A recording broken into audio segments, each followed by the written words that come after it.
quelques mots du CETA, l'accord de libre-échange entre l'Union européenne et le Canada.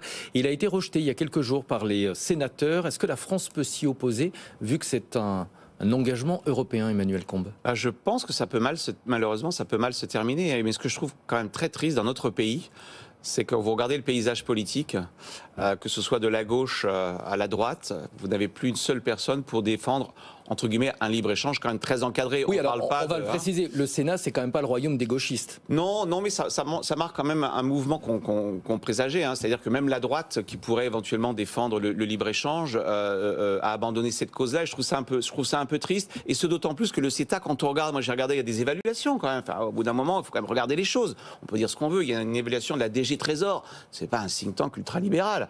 Et ils vous disent, écoutez, quand on fait le bilan, c'est pas si mal que ça pour la France, j'entends. D'abord, on a un excédent commercial avec le Canada. Comparaison avec le Mercosur n'est pas raison, c'est d'autres problématiques, le Mercosur. Et surtout, et c'est ça que je trouve très intéressant, c'est un peu mon dada, la France, elle a un point fort dont on ne parle jamais, c'est toutes ces, je dirais, ces excellences. On exporte de plus en plus de fromage, plus 60% d'exportation de fromage au Canada. Mais pourtant, les agriculteurs sont vent debout. Pas les agriculteurs, certains agriculteurs. Les éleveurs. Le bœuf, la volaille. Et d'ailleurs, il y a des quotas prévus. Mais vous regardez le fromage, plus 60%, on parle des AOP. On devrait être super fiers. Le vin français, plus 24%. Et quand on regarde au final, le solde commercial avec le Canada s'est amélioré. J'ai envie de dire, je ne vous dis pas que tout est parfait. De toute façon, dans un accord commercial, c'est le principe même. Il y a des gagnants et des perdants. Mais ce que je trouve dommage, c'est cette espèce de vision un peu simpliste où on met tout dans le même panier en disant bon, CETA, Mercosur. Non, ça semble être plutôt un bon accord.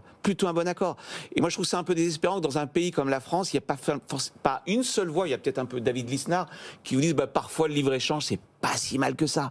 Pas si mal que ça pour nos exportateurs. Je parle même pas en termes de pouvoir d'achat pour le consommateur. Je pense que les viticulteurs sont plutôt contents et les producteurs de fromage sont plutôt contents. Donc quand on dit de l'agriculture, l'agriculture, ça n'existe